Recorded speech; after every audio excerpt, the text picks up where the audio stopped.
Hello guys, मैं मुसार मोहम्मद असलम। मैं रहमतुल्लाह। आप देख रहे हैं world reel reaction YouTube channel. तो चलते वीडियो की वीडियो है मेजर साहब की काफ़ी अर्से बाद वीडियो सेलेक्ट की है। टॉपिक बड़ा मज़ेदार था कि Xi Jinping targets Islam as illegal religious activity. क्योंकि हमारे बोलने वाले काफ़ी बोलते हैं, कोई भी इस्लाम के बारे में इंडिया में कोई मकाम हो जाए तो बड़ा बोलते हैं। अब आई थिंक वेगर या उगर मुसलमानों के बारे में कुछ शी जिनपिंग ने किया। देखते हैं पहले वीडियो, फिर देते हैं इस पर रिएक्शन।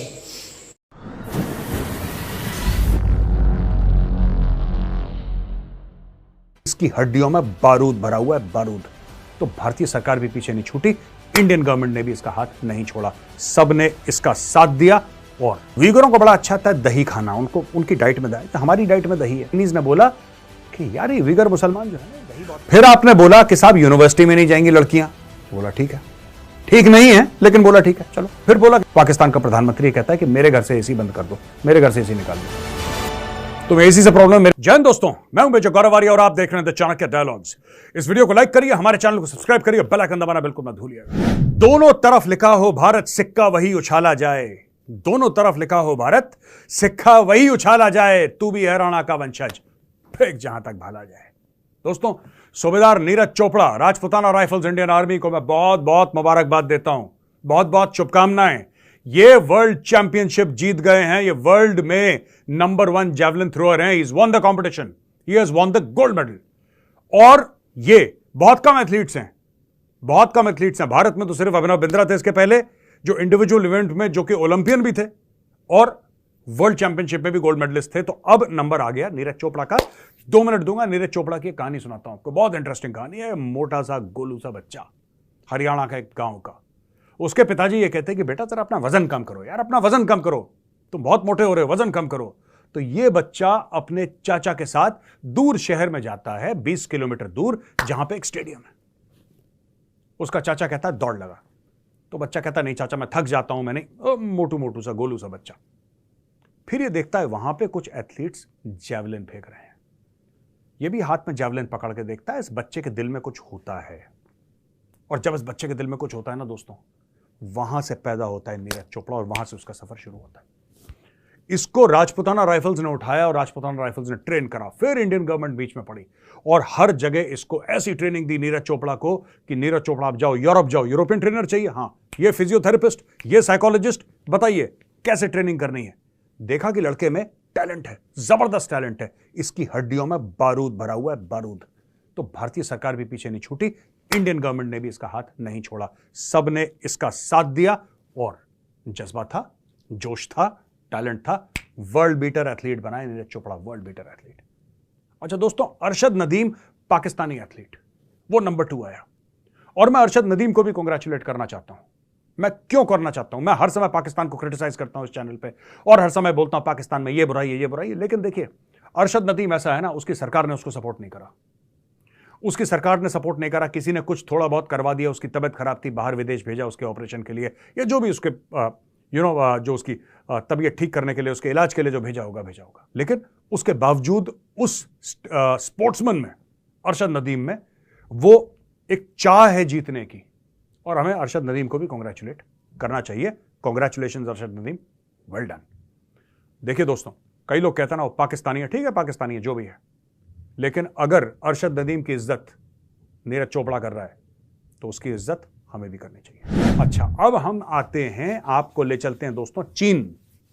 ठीक है, चीन में खाएंगे शी जिनपिंग के साथ चाउमीन। तो ये गए शिंजियांग प्रोविंस भाई साहब, अपने प्रेसिडेंट शी जिनपिंग जिले लाही, ये गए। आप जानते हैं कि वीगर मुसलमान वहां पे रहते हैं, ईस्ट तुर्कमेनिस्तान इस एरिया को कहा जाता है। और यहां पे जो सबसे बड़ी चीज है वो ये है कि अपना धर्म, अपना मजहब इस्लाम फॉलो करने के लिए वहां पे लोग हैं, वो लड़ते रहते हैं, इनका झगड़े होते रहते हैं, छोटे मोटे प्रोटेस्ट होते रहते हैं, और ज्यादा कुछ कर नहीं पाते बेचारे, क्योंकि वहां पे बहुत एक मजबूत शिकंजा है शी जिनपिंग का और कम्युनिस्ट पार्टी ऑफ चाइना का। लेकिन फिर भी ये लोग लगे पड़े रहते हैं, कहते हैं साहब ये कर दो, वो कर दो, हमें ये करना चाहिए, वो करना चाहिए, आप हमें इस्लाम फॉलो करने दीजिए। मैं आपको फिर एक बैकग्राउंड बताता हूं दोस्तों, थोड़ा सा फिर मैं बताता हूं शी जिनपिंग वहां पे क्या भंड मार के आया है। ये भी अलग लेवल का कलाकार है। तो भाई वहां पे ऐसा हुआ है, पहले की बात कर रहा हूं मैं आपको, ये ईस्ट तुर्कमेनिस्तान वाले ईस्ट टर्की से अपने आप को जोड़ते हैं, लेकिन हैं ये चाइना में। वीगर मुसलमान चाहते हैं कि इस्लाम उनको फॉलो करने दिया जाए। चाइना कहती है कोई मजहब फॉलो नहीं होगा, हम कम्युनिस्ट हैं। यहां तक चलो मुझे बात समझ में आ गई। वीगरों को बड़ा अच्छा आता है दही खाना, उनको उनकी डाइट में दही, हमारी डाइट में दही है, उनकी भी डाइट में दही है। चाइनीज ने बोला कि यार ये वीगर मुसलमान जो है ना दही बहुत खाते हैं, दही बैन कर दिया उन्होंने भाई साहब दही बैन कर दिया। उन्होंने बोला मोहम्मद नाम नहीं हो सकता किसी का वरना जेल जाओगे। उन्होंने बोला रमजान में तुम रोजे रखोगे तो मुसलमानों ने बोला भाई रमजान में रोजे नहीं रखेंगे तो कब रखेंगे? कह रहा नो नॉट एट ऑल, इनको बैठ के खाना खिलाओ। 3-3, 4-4 साल के बच्चे जिनको यही नहीं पता कि मुसलमान क्या होता है, हिंदू क्या होता है, ईसाई क्या होता है, 3-3 साल के बच्चों को उन्होंने री एजुकेशन कैंप्स में डाल रखा है, जो कि जेल का एक दूसरा नाम है। 15 लाख वीगर मुसलमान इस वक्त जेल में हैं और पाकिस्तान चुप है। इस्लामोफोबिया के बारे में हल्ला करने वाला वो सारे के सारे वेस्टर्न पावर्स, सारा का सारा वेस्टर्न मीडिया, जो भारत में अगर एक चीज हो जाए, किसी को थप्पड़ चांटा हो जाए, कोई लड़ाई झगड़ा हो जाए, एक दूसरे में लाठी बजा दें लोग, तो वहां पे भारत का नाम अखबार की सुर्खियां बन जाता है कि अरे भारत में तो ये है, भारत में तो सभी डेमोक्रेसी पूरी कोलैप्स हो गई, भारत की वो वैल्यूज नहीं रही जो महात्मा गांधी ने दी थी भारत को, और भारत अब भारत नहीं रहा। बड़ा दिल में हमारे दुख है। लेकिन यही लोग चाइना से अरबों डॉलर का धंधा करते हैं। यही लोग चाइना के बारे में बिल्कुल चुप हैं। यही लोग चाइना के बारे में कुछ नहीं बोलते। चाइना मार डाले सबको, ये कुछ नहीं बोलेंगे चाइना को, क्योंकि वहां से पैसे आते हैं। आप समझ रहे हैं दोगलापन वेस्ट का, पूरे वेस्ट का दोगलापन है, और पाकिस्तान का भी वही दोगलापन है दोस्तों, जो कहता ना हम वाहिद एटमी मुल्क हैं जो कि मुसलमान हैं, और हम किला इस्लाम का किला हैं, हम ये हैं, हम फलाना है, कलमा पढ़ के हमारी कौम ने पाकिस्तान हासिल करा था, हम जज्बे वाली कौम है। ये सब फ्रॉड है, कुछ नहीं है। ये 420 CN की चीनियों के सामने सब चुप। वही चीनी प्रेसिडेंट शी जिनपिंग आया, and he is called for the sinification of Islam. इस कुरान शरीफ में कोई कैरेक्टर ही नहीं है यार चाइनीज। अब यार कुरान शरीफ जब लिखी गई थी तो that was in the area of Saudi Arabia. Hijaz कहते थे एक जमाने में उसको, Arabia was called Hijaz, Mecca ये मदीना वाज कॉल्ड यथरिब। अब ये वहां की पूरी है ना जो कहानी है कि वो फरिश्ता जिब्रील आए और उन्होंने हजरत मोहम्मद साहब को फिर कुरान शरीफ के बारे में बताया, फिर वो दुनिया भर में, वो तो सऊदी अरेबिया, अब उधर चाइनीज कहां से आ जाएगा? ये करा डालो उसमें कैरेक्टर। इसने यही काम करा था क्रिश्चियंस की बाइबल के साथ, ओल्ड टेस्टामेंट के साथ। आपको याद होगा 10 कमांडमेंट्स। इस भाई ने बोला 10 कमांडमेंट में चाइनीज कैरेक्टर कोई है ही नहीं। तो बोला साहब वो तो आप कैसी बात कर रहे हैं, वो जो पूरा 10 कमांडमेंट्स वाला एरिया है वो तो मिडिल ईस्ट का मामला है। ओल्ड टेस्टामेंट, आप ओल्ड टेस्टामेंट में इजिप्ट से ले लीजिए और फिर नीचे ऊपर ले जाइए, ये पूरा का पूरा तो इधर चाइना से क्या लेना देना है? चाइना हजारों किलोमीटर दूर रखे, नहीं वहां पे होगा। डालो इसमें, डालो कोई चाइनीज कैरेक्टर डालो। पता नहीं किसको ये ब्रूस ली, जैकी चैन किसको बीच में डालना चाह रहे हैं, क्या चक्कर है इनका, किसी को नहीं पता। तो दोस्तों ये कर रहा है वहां पे जाके शी जिनपिंग, और शी जिनपिंग को इतना डर क्यों लग रहा है? आखिर क्यों ये इतना खड़का भड़का है वीगर मुसलमानों को लेकर? वो तो बेचारे कुछ करते भी नहीं है। उनमें से इक्का दुक्का खड़ा हो गया, कभी किसी को चाकू वूकू मार दिया, वहां पे तो ऐसे बम पटाखे भी नहीं फूट रहे, कोई आतंकवाद भी नहीं हो रहा। लेकिन फिर भी ये क्यों डरता है वीगर मुसलमानों से? इसलिए डरता है शी जिनपिंग क्योंकि वाखान कॉरिडोर एक है बीच में दोस्तों। वाखान कॉरिडोर करीब 350 किलोमीटर लंबी एक कॉरिडोर है, जिसके पूरब में चीन, पश्चिम में अफगानिस्तान, उत्तर में तजाकिस्तान और दक्षिण में गिलगिट बाल्टिस्तान, जो कि पीओके जो भारत का एरिया, लेकिन पाकिस्तान ने उसके ऊपर अवैध कब्जा कर रखा है। यानी कि चाइना का बॉर्डर अफगानिस्तान से मिलता है, और यहां पे अगर कुछ भी होता है तो तालिबान का सीधा दखलंदाजी चाइना के अंदर। और चाइना कभी ये नहीं चाहेगा कि अलकायदा और इस्लामिक स्टेट चीन के अंदर घुस जाएं, क्योंकि फिर चाइना उनको कंट्रोल नहीं कर पाएगा। इसलिए ये सब ड्रामा हो रहा है दोस्तों। तालिबान ने बंदे अमीर नेशनल पार्क में, एक नेशनल पार्क है अफगानिस्तान में बहुत खूबसूरत, वहां पे बोला है कि लेडीज को जाना मना है। अब देख लीजिए आप, औरतों का जाना मना है इस नेशनल पार्क में, बंदे अमीर नेशनल पार्क में। क्यों? पहले आपने औरतों को मना करा, ठीक है, कि आप टेलीविजन स्टूडियो में एंकरिंग नहीं करोगे, चलो ठीक है, ठीक नहीं है लेकिन चलो ठीक है। फिर आपने बोला कि साहब यूनिवर्सिटी में नहीं जाएंगी लड़कियां, बोला ठीक है, ठीक नहीं है लेकिन बोला ठीक है चलो। फिर बोला कि लड़कियां स्कूल भी नहीं जाएंगी, आपने बोला ठीक है, ठीक नहीं है, बिल्कुल भी ठीक नहीं है, लेकिन बोला चलो ठीक है। अब ये कह रहे हैं कि पब्लिक पार्क में नहीं। भाई कल ये बोल देंगे कि लड़कियां सांस क्यों ले रही हैं, यार हमें इससे प्रॉब्लम है, इससे फहाशी फैलती है, इससे ऑब्सेनिटी फैलती है, माशरे में। और देखिए, तालिबान ये भी चाहता है कि दुनिया उसको रिकॉग्नाइज करे, ठीक है। तालिबान ये भी चाहता है कि उसके जो रिलेशनशिप हैं, उसके जो रिश्ते हैं दुनिया से, वो नॉर्मल हो। लेकिन अगर आप 50% ऑफ द पॉपुलेशन, जो आपके 50% जनसंख्या है, जब आप उसके साथ ऐसा बिहेवियर करेंगे ना कि औरतें ये भी नहीं कर सकती, औरतें ये भी नहीं कर सकती। देखिए, मैं आपको एक छोटी सी बात बताता हूं। जो हम लोग कहते हैं ना कि भारत की इकोनॉमी अगर 6.5 पे ग्रो कर रही है और अगर उसको आपको 9 और 10 पे ले जाना है ना, हमारी क्यों 9 और 10 पे नहीं है आज? उसका ये कारण भी है, कई कारण है उसके। एक कारण ये भी है कि women have not joined the workforce as much as men। मैं आपको एक कॉन्सेप्ट समझाता हूं इकोनॉमिक्स का। जिस दिन भारत में भी, देखिए, भारत में काफी हद तक आजादी है, लेकिन फिर भी गांव में वो अपॉर्चुनिटीज नहीं है। गांव में वो अपॉर्चुनिटीज नहीं है, शायद वो एजुकेशन नहीं है कि आज के नॉलेज फोकस्ड वर्कफोर्स का हिस्सा मर्द भी बने, औरत भी बने। और क्योंकि हमारे समाज में आज भी जो पिछड़े इलाके हैं, वहां पे भी आज भी औरतों को दबाया जाता है। मैं ये नहीं कह रहा कि शहरों में नहीं दबाया जाता, वहां पे और दबाया जाता है, ठीक है। एवरेज से और ज्यादा दबाया जाता है औरतों को, उनके उनके उनके हुकूक दबाए जाते हैं, उनकी आवाज दबाई जाती है। देखिए, जब तक आप ये सब इन सब चीजों से नहीं उठेंगे, you can never progress. America को बीट करना है ना, चाइना को बीट करना है, get all the women is part of the workforce. और यही तालिबान गलत कर रहा है, यही तालिबान गलत कर रहा है। पार्क में नहीं जाओगे, सांस नहीं लोगे, पलके नहीं झपकाओगे, खाना नहीं खाओगे, सांस, यार ऐसी बात होती है? आपने ये इस तरीके से आपने लोगों में दहशत बांध दी है वहां पे। एक तो वहां पे काम है नहीं, there are no factories, there are no corporates. ऐसा तो नहीं है कि वहां पे कोई अमेरिकन एक्सप्रेस का ऑफिस खुला है वहां पे। ऐसा तो नहीं है कि माइक्रोसॉफ्ट अपने वहां पे सॉफ्टवेयर प्रोग्रामिंग करवा रहा है। वहां पे वैसे भी कुछ नहीं है। अफगानिस्तान में लोग भूखों मर रहे हैं, हालत खराब। तो थोड़ा सा अफगान तालिबान को सोचना चाहिए। और ये जो ना, मैं आपको बताता हूं, वो इन्फोर्स कर रहे हैं शरिया। मैं शरिया के ऊपर एक बात कह दूं, हो सकता है कंट्रोवर्शियल हो जाए, लेकिन अगर हो जाए तो हो जाए। दोस्तों, ऐसा है ना कि कई लोग भारत में भी, पाकिस्तान में भी और जगह कहते हैं नहीं यार, तालिबान है वो असली बंदे हैं यार, वो कर रहे हैं शरिया, वो कर रहे हैं शरिया, यार हमें भी शरिया करनी पड़ेगी यार। तो भाई साहब, शरिया में सबसे बड़ी चीज है कि जो यहां पे शरिया के हामी हैं, जो कह रहे हैं कि शरिया होनी चाहिए, वो कभी ये नहीं कहते कि पूरी शरिया होनी चाहिए। शादी में शरिया चाहिए, डाइवोर्स में शरिया चाहिए, प्रॉपर्टी में शरिया चाहिए, तो क्राइम में शरिया क्यों नहीं चाहिए?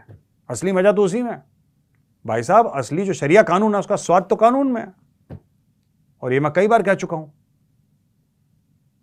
कि अगर रमेश चोरी करेगा तो 3 महीने जेल जाएगा, रमेश चोरी करेगा तो 3 महीने जेल जाएगा, रहमान चोरी करेगा उसके दोनों हाथ कटेंगे। ये चाहिए नहीं किसी को, लेकिन तालिबान का यही कानून है। और तालिबान, अकॉर्डिंग टू तालिबान, शरिया यही कहता है। तालिबान तो ये कहता है, मैंने तो कभी पढ़ी नहीं शरिया, तो आई डोंट नो। इसलिए मैं कह रहा हूं, ये तालिबान की चीज भी हमें कंडेम करनी चाहिए। बहुत बुरी चीज है, बहुत बुरी चीज है। हम सपोर्ट करते हैं अफगान लोगों को, हम उनके लिए दवाइयां भेजते हैं, राशन भेजते हैं, पानी भेजते हैं, ये सब भेजते हैं, ठीक है ना। लेकिन ये बहुत गलत चीज है जो तालिबान कर रहा है। तालिबान के बिल्कुल बगल में पाकिस्तान है, और ईमान मजारी, श्री मजारी की बेटी ईमान मजारी और अली वजीर को सेडिशन के केस में अंदर करा था, और अंदर करने के बाद फिर उनको बाहर कर दिया, उनको बेल मिल गई। अच्छा, इसके बारे में मैं थोड़ा बहुत आपको समझा दूं। स्टोरी ऐसी है दोस्तों कि सेडिशन क्या होता है, ठीक है। ये राजद्रोह वाली बात है, ठीक है ना। साफ सीधी बात बोलूं, राजद्रोह वाली बात है। राष्ट्रद्रोह नहीं, राजद्रोह वाली बात है। यानी कि आपने डिसएग्री करा, आपको अंदर डाल दिया। श्री मजारी ने कहा क्या था? उसने ये कहा था कि ये जो दहशतगर्दी है, इसके पीछे वर्दी है। ये क्या झूठ है? क्या पाकिस्तानी फौज नहीं सपोर्ट करती दहशतगर्दों को? और ये अली वजीर और मोहसिन दावर, ये तो क्यों अंदर जाते हैं, क्यों बाहर आते हैं, आज तक मुझे यही नहीं समझ में आया। I don't know, I am an avid Pakistan watcher. इन लोगों ने गलत क्या करा, मुझे यही समझ में नहीं आ रहा। या तो मैं हिंदुस्तानी हूं इसलिए मुझे उनकी बातें गलत नहीं लगती, क्योंकि हमारे यहां कल्चर है डिसएग्री करने का। हमारे यहां कल्चर है डिसएग्री करने का। हमारे यहां कल्चर है भारत में कि यार जिसने जो बोला उसका अलग करो, कोई कहानी खत्म। हमारा तो ऐसे है कल्चर। हाँ ठीक है, किसी किसी का पॉलिटिकल विक्टिमाइजेशन होता है, लेकिन यहां पे वाइड स्प्रेड नहीं है। यहां पे इट इज जिसको कहते हैं ना एक्सेप्शन है, नॉर्म नहीं है। पाकिस्तान में नॉर्म है यार। अली वजीर, मोहसिन दावर, दोनों मेंबर ऑफ नेशनल असेंबली, यानी कि मेंबर ऑफ पार्लियामेंट पाकिस्तान के। एक को तो जेल में डाला, भाई का पता ही नहीं लगा, एफआईआर नहीं है उसका। वो पता नहीं कितने महीनों से जेल में पड़ा हुआ, nobody knows where he is. मैं अली वजीर की बात कर रहा हूं, मोहसिन दावर को अंदर डाल दिया इन्होंने। अब मोहसिन दावर, अच्छा मोहसिन दावर कह रहा है, वो कह रहा है, वो पाकिस्तान का जो आईन है ना, पाकिस्तान का संविधान है, कॉन्स्टिट्यूशन है, उसके दायरे में इंसाफ मांग रहा है। वो ये नहीं कह रहा कि मुझे खैबर पख्तूनख्वा को अलग कर दो। वो ये नहीं कह रहा कि मुझे अलग राष्ट्र चाहिए। वो ये नहीं कह रहा कि मुझे कुछ पाकिस्तान से हट के दे दो। वो कुछ कह ही नहीं रहा। अली वजीर, मोहसिन दावर, अभी तो मोहसिन दावर को छूट मिली है, अली वजीर जो कि अरेस्ट कर रखा है इन्होंने, आईएसआई ने, इन लोगों ने कभी पाकिस्तान के आइन के दायरे के बाहर इन्होंने कभी अलहदगी वाली बात नहीं करी कि अलग कर दो। और ईमान मजारी ने आवाज उठाई। एक बात तो मुझे माननी पड़ेगी, ठीक है, I have had disagreements with mother, Shireen Mazari की से मेरी बड़ी डिसएग्रीमेंट हुई है, लेकिन एक बात तो मैं मानता हूं यार, ठीक है, ये ईमान मजारी में ना, ये शेर की बच्ची है, ये we will have to admit, ठीक है, दुश्मन मुल्क अपनी तरफ, लेकिन ये शेर की बच्ची है, ये डरती नहीं है। और यही बात मैंने इमरान खान के लिए भी करी थी। जब इमरान खान को अरेस्ट करा गया था ना, वो पलके नहीं झपकाई, खान ने बैठा रहा चुपचाप, काला चश्मा लगा के, हीरो टाइप, ठीक है। 10 गलतियां उसकी, मैं मानता हूं 10 गलतियां इमरान खान की, लेकिन डरपोक नहीं है, कायर नहीं है, वो बुजदिल नहीं है। और ये लड़की जो है ना, ये she is lady Imran Khan, ये जो ईमान मजारी है, ये लेडी इमरान खान है, ये भी नहीं डरती, ये भी बेखौफ है। इतनी सी है ये, पतली दुबली सी, इतनी सी, सराउंडेड बाय 30 पुलिसमैन।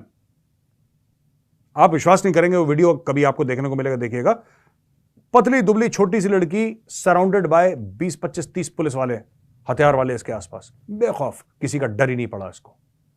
ये होता है कलेजा।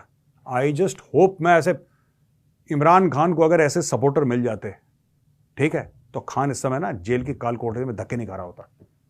इमरान खान को कैसे मिले? फवाद चौधरी, शेख रशीद, पाव पाव किलो का बम, बिरला मंदिर की घंटियां बंद हो जाएंगी, ऐसे टाइप कार्टून कैरेक्टर्स तो उसको मिले। तो कहाँ चलनी थी पीटीआई यार, ठीक है।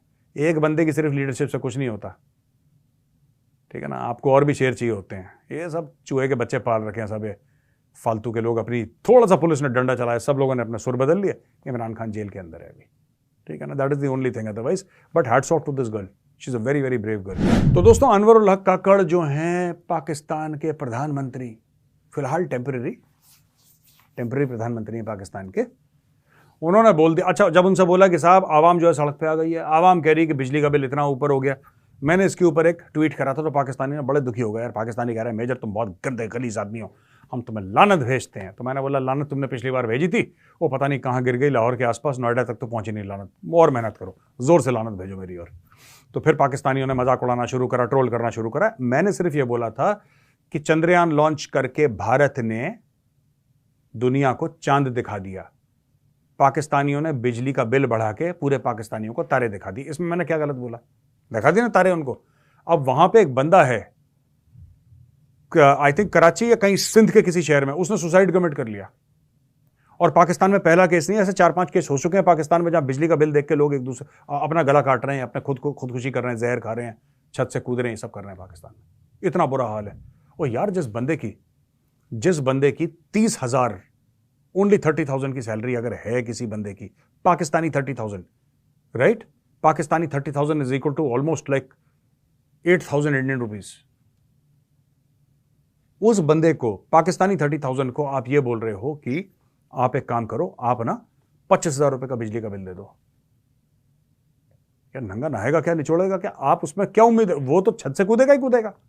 उसमें 50% टैक्स लगा दिया भाइयों ने, क्योंकि आईएमएफ से पैसे उठाने थे। आईएमएफ को वापस किसको? भाई जो पैसे ले रहा है आईएमएफ को, उसको वापस थोड़ा ना करना है। शहबाज शरीफ को थोड़ा ना वापस करना है, इमरान खान को थोड़ा ना वापस करना है, किसी इसके सियासतदान को थोड़ा ना वापस करना है। अब ये काकड़ क्या कहता है? पाकिस्तान का प्रधानमंत्री कहता है कि मेरे घर से एसी बंद कर दो, मेरे घर से एसी निकाल लो, तुम एसी से प्रॉब्लम है, मेरे घर से निकाल लो। ओ भाई, आपके घर में कितने होंगे? 5, 10, 15, 20, 25, 30, 50 और कितने एसी होंगे? उससे पूरे पाकिस्तान का मसला सॉल्व हो जाएगा। यही पाकिस्तान की दोस्तों सबसे बुरी चीज है, सबसे बुरी चीज। ये ऐसे पॉपुलिस्ट स्लोगन्स मारते हैं हवा में, और इनके पास कोई सोल्यूशन नहीं होता अपनी कौम के लिए। They have no welfare measure, कोई सोल्यूशन नहीं, कुछ नहीं, बस फट्टे मार दिए इन्होंने, फट्टे मार के खुश हैं पाकिस्तानी। और मैं आपको एक एग्जांपल देता हूं, ठीक है ना। पाकिस्तानी को जब भी कुछ बोलो ना, तो ये बोलेंगे कि टैलेंट है हमारे पास बहुत, इंडिया से ज्यादा जज्बा है, इंडिया से ज्यादा टैलेंट है। ना तुम्हारे पास जज्बा है, और अगर है वो किस काम का है? ये तुमने काकड़ जैसे बंदे पैदा कर रखे हैं जो कहते हैं मेरे घर का एसी ऑफ कर दो, मेरे घर का एसी निकाल लो, तो पाकिस्तान का मसला ठीक हो जाएगा। ओ भाई, आपको पॉपुलेशन को रिलीफ देना है, आपको आवाम को रिलीफ देना है, क्योंकि जब आवाम के पास पैसा बचेगा तब आवाम और चीजों पे खर्च करेगी। जब और चीजों पे खर्च करेगी तो इकोनॉमी का पहिया घूमेगा, मैशत का आपके पहिया घूमेगा। अभी तो सिर्फ सरकार का पहिया घूम रहा है वहां पे। आपने बोला तेरी तनख्वाह कितनी है? बोला साहब मेरी तनख्वाह 30,000 रुपए है। और घर में क्या क्या लगा हुआ है? साहब 2 बल्ब हैं, 2 पंखे हैं और बस एक फ्रिज होगा, बस हाँ, ला 25,000। अब 5,000 में क्या करेगा? बच्चों को स्कूल भेज देगा, खाना खा लेगा, क्या करेगा? जब उसका बच्चा रात को रोएगा ये तो चाकू लेके निकलेगा, सड़क पे लोगों को लूटेगा, शरीफ आदमी लूटेगा, क्योंकि पत्थर दिल से पत्थर दिल बच्चों के आंसू नहीं देख सकता। ये लूटपाट होगी, पाकिस्तान में यही हो रहा है, शरीफ लोग सड़क पे आ गए। अब बिजली वाले जब आ रहे हैं पाकिस्तान में मीटर काटने के लिए, जिन लोगों ने बिजली का बिल नहीं दिया, लोग पकड़ पकड़ के पीट रहे हैं उनको, आपको पता है बात? इस्लामाबाद में लोग पिट रहे हैं, लाहौर में पिट रहे हैं बिजली वाले, कराची में पिट रहे हैं। कराची में तो खैर मर्डर ही कर देते हैं उनका, कराची का गेम ही अलग चलता है कराची का, लेकिन ये हो रहा है पाकिस्तान में दोस्तों। और यहां पे अनवरुल हक काकड़ जो पाकिस्तान के इंटरिम प्राइम मिनिस्टर हैं, टेम्पररी प्राइम मिनिस्टर हैं, उनका ये कहना है कि मेरे घर के एसी निकाल दो सब ठीक हो जाएगा। तो दोस्तों ये है रियासत पुदीना ऑफ पाकिस्तान। ठीक है जी, तो दोस्तों आज का वीडियो यहीं पे खत्म हुआ। अगर वीडियो पसंद आए तो उस वीडियो को लाइक करिए, हमारे चैनल को सब्सक्राइब करिए, बेल आइकन दबाना बिल्कुल मत भूलिएगा। जय हिंद, वंदे मातरम, भारत माता की जय। तो जी वीडियो तो ख़त्म हुई, बातें जरी बातें मेरे साहब काफ़ी टच करते हैं काफ़ी टॉपिक्स को, जिसमें पाकिस्तान के अनवरुल हक काकड़ साहब का भाई क्या भी बयान, जिसमें तालिबान, जिसमें कश्मीर अपना चैनल के मुसलमानों पर। पहले बात करते हैं चैनल, हाँ पहला सच जो उनके जो हैं नीरज चोपड़ा साहब और जो उन्होंने गोल्ड मेडल लिया उसके लिए कंग्रेचुलेशंस, के मतलब कि उन्होंने अपनी मेहनत के बलबूते पर ये जीता, उनके लिए बधाई, अप्रिसिएशन, कांग्रेचुलेशन टू इंडिया। तो सबसे बड़ी जो बात मेरे दिल को अच्छी लगी, इधर ठंडक पहुंचाई है, वो थी नीरज चोपड़ा इज्जत दे रहे थे अर्शद नदीम को, पाकिस्तान दूसरे नंबर पर आया ना, और अर्शद नदीम इज्जत दे रहे थे नीरज चोपड़ा को। इस बात में यकीन करें ना, इतनी ठंडक डाली है ना, इतनी ठंडक डाली कि मैं अल्फाज में नहीं बयान कर सकता। तो इमोशनली मैं उस वक्त बहुत ज़्यादा, जब मैं वीडियो मेरे पास आई थी ना, इस पर एक ज़्यादा भी वीडियो है, ये होती है अच्छे नेबर्स होने की निशानी। हाँ ऐसा भी घर हो सकता है। मेरे ख्याल में पिछली मरतबा अर्शद नदीम ने आई थिंक गोल्ड मेडल लिया था हाँ जेवलिन में, तो इस मरतबा नीरज चोपड़ा ने ले लिया है। तो उस वक्त अर्शद नदीम ने मतलब उनको अप्रिशिएट किया था, उनको इज्जत दी थी। इस वक्त नीरज चोपड़ा ने कहा, तो साथ में मेजर साहब ने भी ये कह दिया कि भाई अगर नीरज चोपड़ा को इज्जत दे रहे हैं तो हमें भी अर्शद नदीम को इज्जत देनी चाहिए, वो सेकंड पर आया। बड़ी अच्छी बात है, हाँ इसमें तो सेकंड पे ये तो वही बात होगी, give respect and take respect. बड़ी अच्छी लगी, मुझे दिली सुकून मिला। हकीकत बात है, मैं कोई लपटी चपटी बात नहीं कर रहा, सच्ची दिल की बात कर रहा हूं। सारी जिंदगी ये तो नहीं होगा कि इंडिया पाकिस्तान का दुश्मन है और पाकिस्तान इंडिया का दुश्मन है। ठीक है, कम से कम आप एक दूसरे के साथ अच्छा सलूक नहीं कर सकते। मुझे देखो मेरी अच्छा अब जी बोले दूसरे मुझे इंडियंस का तो पता नहीं, लेकिन जो पंजाबी है ना वो ये चाहते हैं कि हम पाकिस्तान के साथ, यानी कि ये बॉर्डर जो है ना ये खत्म हो जाए, हमारा आना जाना लगा रह जाए। चले खैर, अच्छा अब बात करते हैं OIC की, जो पाकिस्तान की मुसलमानों की एक तंजीम है, इस्लामिक तंजीम है, और बड़े भाषण देती है, बड़ी अलमबरदार बनती है, और ख़ास करके पाकिस्तान के लोग इंडिया में कुछ हो जाए तो चीखते चिल्लाते हैं। OIC कभी बोली भी है किसी मुसलमानों के हक में? बोलती है, ऐसे बयानबाजी करती है, वो भी जाम मतलब देख रहे हैं सामने वाला जान का मतलब है सामने वाला कमज़ोर है तब बोलती है, अदरवाइज नहीं बोलती। तो या जहाँ डेमोक्रेसी हो वहाँ बोलती है, डिक्टेटरशिप के खिलाफ नहीं बोलती है। अक्सर पाकिस्तान बोलता है इंडिया पर, इंडिया में कुछ भी मुसलमानों के खिलाफ हो जाए तो बहुत बोलता है, बहुत उछलता है, बहुत कूदता है।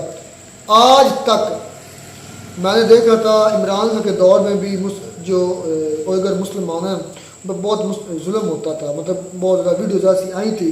तो उस वक्त हालांकि हमारे वज़ीरों ने, यानी कि हमारे CM ने, हमारे जो नीचे है ना गवर्नमेंट के नीचे जो अमला काम करता है, उन्होंने कहा था कि आप कंडेम करें, तो खान ने भी नहीं उसको कंडेम किया था, जिसको हम कहते हैं बड़ा बेबाक लीडर है।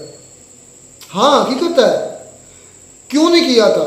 क्योंकि हमारा CPAC, हमारी रेलवेज, हमारी रोटी दाना पानी सब उनके हाथ में है, वो कंट्रोल करते हैं। हाँ जी, इनडायरेक्टली वो हमें कंट्रोल करते हैं। दो तुम्हारे बाप हैं, एक इंडिया और इंडिया भी बाप ही है, असल में उनसे हम लड़ हुए हैं। अब जो हमारे बाप है ना, सौतेले बाप, उनका नाम है अमेरिका और चाइना। इस तरह की गलीज बातें करने से पहले सोचा करें। और सच में कह रहा हूँ, सौतेले बाप का मतलब ये नहीं कि वो उनसे हम पैदा, बाप ही का मतलब ये कौन से हम अलग हुए हैं। हजारों लोग आपकी बातें सुनते हैं और हर बाप के अपने अपने कमेंट्स होते हैं, इसलिए आपको बोलने से पहले सोचना चाहिए कि बाप को पता आपको बाप क्या होता है। और यार बाप होता है बड़ा जो होता है। अच्छा, टीचर को बाप क्यों कहते हो? वो पढ़ा, उसने तुम्हें पैदा किया है, वो पढ़ाने वाला, गलीज हो गया ना उसने, मैं आगे नहीं बोलूंगा, उसको क्यों बाप कहते हो? वो पढ़ाने वाला, पढ़ाने वाला बाप कैसे फिर हो गया? तो पढ़ाने वाले ये होता है कि फिर ससुर कैसे होता है बाप? तो फिर बताओ ना, कैसे तुम उसको बाप मानते हो? उसके साथ उसकी रिश्ता होता है, ये क्या है? अच्छा, जो तुम कहो वो बाप है, जो हम क्या वो बाप नहीं? नहीं, ये मेरा नहीं है, ये आपको पता है हदीस में है। और जो बाप, और यार जो आपका बड़ा ना, मतलब जिससे आप अलग हुए हैं, बाप का मतलब ये है कि आप उनका हिस्सा थे, ये है सिंपल वर्डिंग। मगर आपको आपके मोटे घास चरने वाले दिमाग को समझ आ गई हो तो इसका मतलब सब ये है कि हम उनसे बाद में आए हैं, वो हमसे पहले मौजूद थे, वो हमसे बड़े हैं। कंफ्यूज कर रहे हैं वो हमारे बड़े नहीं थे, हमारे बड़े भी उस वक्त उस वहाँ पर शामिल थे, उनमें ये नहीं थे कि हम उनसे निकले हैं। चले खैर जी, बच्चा कह रहा हूँ रहमतुल्लाह जो है माइंड कर गया कि बाप कहने पर फिर गिनाए भी जा रहा है कि हमारे मेरे तीन बाप हैं। एक मेरा उस्ताद बाप है, एक मेरा मतलब कि ससुर बाप होगा, अभी शादी नहीं हुई, और एक मतलब मेरा बाप जिसने मुझे पैदा किया। एक तुम्हारे तीन बाप हो गए, अब उस पर तुम्हें अब कन्फ्यूजन हुई। खैर चलते हैं आप आगे। ये नहीं, मैं पर्सनली नहीं होना चाहता। क्यों नहीं बोलते आप? और अगर मुसलमानों के बारे में क्यों नहीं बोलते? किधर है तंजीमें पाकिस्तान की? क्या किधर है पाकिस्तान के मुस्लिम? पाकिस्तान के मुस्लिम बाबरी मस्जिद पर, एक मिनट, बाबरी मस्जिद पर बड़े चीखते चिल्लाते थे। जो उधर वो कह रहे हैं कि रोजा, मैं पूरे चैनल की बात नहीं कर रहा भाई, आपने उसकी बात नहीं सुनी। वो कह रहा है कि पाकिस्तानी मुसलमान रोना रो रहे हैं। हकीकत बात है, आपको भी पता है, अपना रोना तो रो रहे हैं। मुझे लगता है कि आप जो पाकिस्तानी अवाम जो है ना निकलती 5 फरवरी को मेरे ख्याल में यौम शाह मनाते थे, कश्मीर डे। तो मुझे लगता है वो कश्मीर डे नहीं मनाना चाहिए, वो पाकिस्तानी डे मनाना चाहिए, पाकिस्तानी स्याह डे मनाना हमें चाहिए। आजकल ना हकीकत बात करूँ, हमें 14 अगस्त एज अ ब्लैक डे मनाना चाहिए, नॉट इंडिपेंडेंस डे। इस तरह ही है। हमें किसी और मुल्क की जो मुसलमान है ना, चाहे वो चाइना में रहते हो, कश्मीर, उनकी बड़ी तकलीफ होती है। कश्मीर के मुसलमान, सिवाय चाइना के अलावा नहीं, कश्मीर के मुसलमान हो, किधर के भी मुसलमान हो, किसी कंट्री के भी हो, हमें उनकी फिक्र नहीं करनी चाहिए। हमें सिर्फ अपनी फिक्र करनी चाहिए कि भाई हम कब आज़ाद होंगे, हमें कब आज़ादी मिलेगी। हमें अपने मुल्क के बारे में सोचना चाहिए कि हम अभी तक आज़ाद नहीं हुए। बिल्कुल इस तरह ही। हम दूसरे मुल्कों में की फिक्र करते हैं, भाई कश्मीर वालों की फिक्र कर लो, चाइना के जो मुसलमान। आप अगर मुसलमानों के बारे में कुछ बोलो ना यार, तुम बाबरी मस्जिद का मसला उठाते थे लोग हमारे, क्या है अब कहोगे? चाइना जो ये कर रहा है, चाइना को भाई कोई भी नहीं बोलेगा। मैं आपको बताता हूं यार, इसको मैं बताता हूँ भाई, चाइना इनका माई बाप है, उधर से वो सारा कुछ पैसा वगैरह भाई मैंने भी चाइना की बनी जो बन रहा है वो चाइना पे कर रहा है। चाइना को कोई नहीं अब बोलेगा भाई। अब मुझे नहीं पता ये चाइनीज में लिखा गया, जिनको पता हो चाइनीज में लिखा गया है वो प्लीज कमेंट में बता रहे। मुझे नहीं आते चाइनीज, ये भी चाइनीज में लिखा, ये भी लिखा, क्या ये भी भाई चाइना की लिखा हुआ है, जो भी लिखा है। लेकिन हाँ आप बोलो भाई, मेरी बात सुने, क्या आपकी बात सच है, आप ठीक कह रहे हैं। अच्छा। इस वजह से कि हमारे बड़े जो हमारे लीडर्स हैं, हमारी गवर्नमेंट है, वो उनके खिलाफ नहीं बोलेगी। क्योंकि यार मैंने कभी भी सुना ही नहीं है कि चाइना में कभी कोई मसला हुआ है। होता हर जगह पर है, इंडिया में थोड़ा सा ज्यादा होता था, है नहीं था, तो चाइना में भी थोड़ा बहुत हो रहा है। तो फिर इस पर बात तो उठानी चाहिए, अगर ना उठाए तो हम इसमें क्या कर सकते हैं। तो बात है यहाँ पर जो हमारे कहते हैं कि पाकिस्तानी जो मुसलमान इंडिया के जो मुसलमानों के लिए हमदर्दी जाते हैं और बाबरी मस्जिद के लिए आवाज़ उठाते थे।